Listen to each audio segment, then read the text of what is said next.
Hey gang, AV here, and welcome to my very first tag video. The topic for this tag video is what is the worst comic in your collection? Which was a question posed by a fellow named Poetskinny. In the video description for this video, you can check out a link that I will put there to his video so you can watch it and check it out for yourselves. And I highly advise you do so because he puts out some excellent comic content here on YouTube, and he's a decent guy. So by all means, check out his stuff. And when I first saw his question being posed, I thought that was a brilliant idea because let's face it, everybody goes on eBay and buys lots, or goes to yard sales or the flea market and picks up a whole stack of books they may or may not need, and they always end up with stuff that they really have no interest in whatsoever, but never end up getting rid of. Well, not me. I mean, if over the past few years, I've actually gotten in the habit of going through my collection and taking out the stuff I don't want, selling it, taking that money, and putting it towards things that I do want.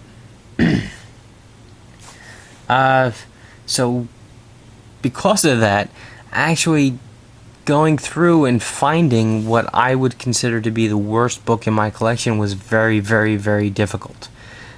But, at first, at least I thought I did. It was going to be Jenna Jameson's Shadowhunter #1, which, take my word for it, the artwork is quite good, but the story and the way it flows and is written is absolutely awful. Yeah, it's not engaging at all, it's very difficult to understand, and it's pretty terrible. And for that reason, I was going to choose this as my worst book in my collection. As a matter of fact, I already filmed a video telling people that this was the worst book in my collection, and I already uploaded it. I just didn't make it public. I made it private because I meant to edit it a little bit more before I made it public. And then while I was doing that, I decided, you know what, it really isn't the worst book in my collection.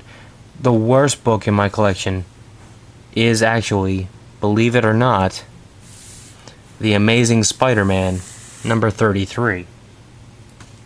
Now I know what you're thinking. AV, you have to have gone insane, because The Amazing Spider-Man #33, while it isn't a true key issue, is still a very, very, very prominent issue in the history of Amazing Spider-Man. Not because anything groundbreaking happens in this particular issue that changes Peter Parker's life, which would of course make it a key, but because this book, better than any other, at least that comes to mind, perfectly defines the determination of Peter Parker to do the right thing, and to not give up, and to never let anyone down. As you well know, this was written by Stan Lee, and it was plotted and drawn by Steve Ditko.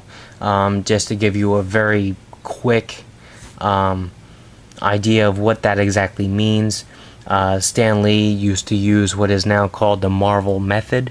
He would write a small paragraph for his artists saying, in this issue I want Spider-Man to fight so-and-so, and then the artists would take that, go and draw the entire issue page by page without any direction or whatever. They had perfect creative freedom to do whatever they wanted, pretty much, and then they would give those pages to Stan, who would then just fill in the dialogue. And Steve Ditko plotted this book, he actually decided what was going to happen in this book, and it was up to Stan Lee to actually put the dialogue in to help explain what was happening on the page. So, in effect, this was actually written by Steve Ditko, and this is actually often referred to as a perfect example of just how good Steve Ditko was at creating comics. Let's open her up. First page, just to give you a brief synopsis, you have Aunt May in the hospital, and there's Spider-Man trapped underneath a whole bunch of machinery after he fought Doc Ock in his underwater lair, and he can't get out of the machinery. This is a canister containing the medicine that Aunt May needs. And pay close attention to the panel formations as well, because Steve Ditko not only plotted this issue, but he used the panels to at least subliminally demonstrate how claustrophobic Spider-Man was in this particular situation. And as he begins to wiggle his way free, the panels start to open up. Of course, what he's doing is he's convincing himself that he has to break free. He's thinking of Aunt May and how she needs her medicine. He's thinking about how he failed his Uncle Ben. You know, panels open up a little bit.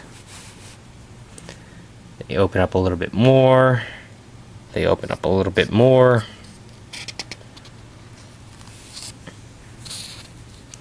He's thinking about the water about to crush him. Panel opens up a little bit more, and then big reveal, big splash page. He's free.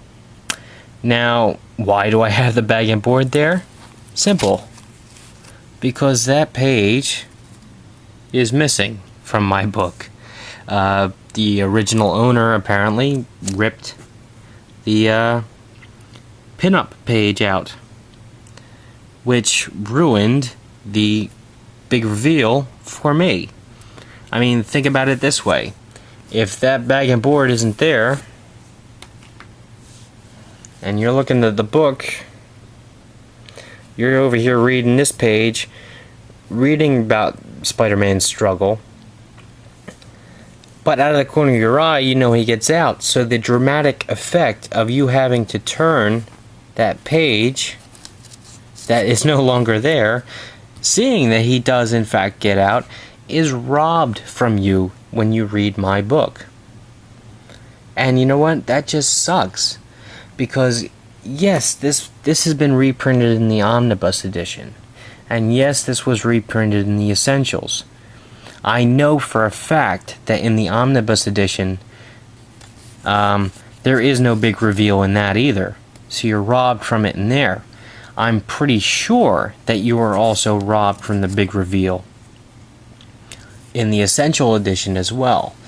The only way you get that big reveal feeling, that dramatic effect of having to turn that page to see what happens, is only if you read the issue itself.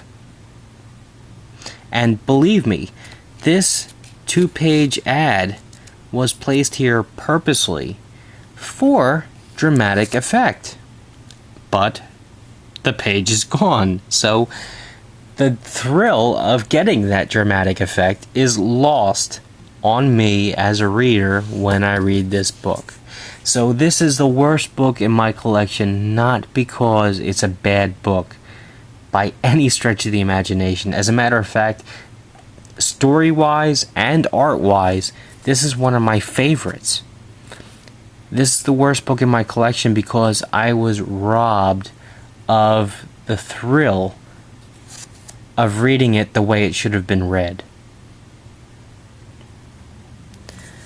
Now, I've got a few minutes left, not many, so I'm going to blow through the rest of the book just to show you what happens since I have it opened. So, of course, he's free now.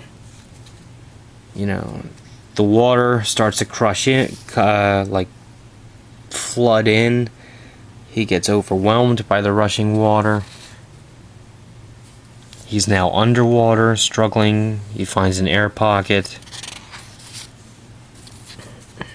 Struggling underwater. A couple of Doc Ock's henchmen with scuba gear start to give him problems. He comes out. A few more henchmen.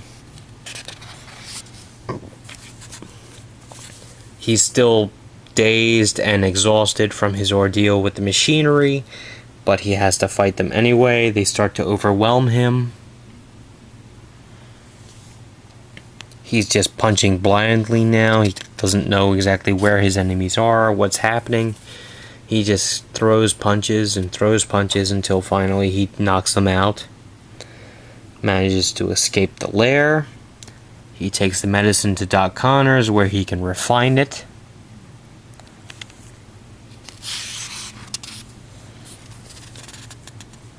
He's finished.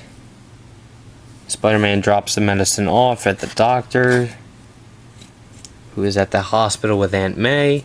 Doctor gives the medicine to Aunt May. Spider-Man leaves.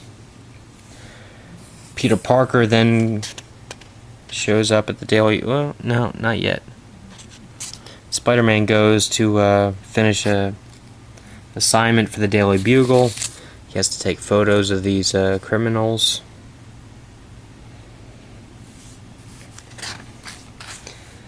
Betty Brant gets upset because she sees Peter Parker's all beat up.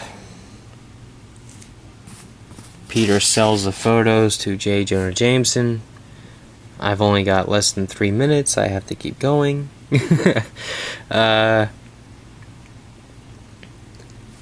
So Peter gets the money for the photos, finishes the assignment that he was given.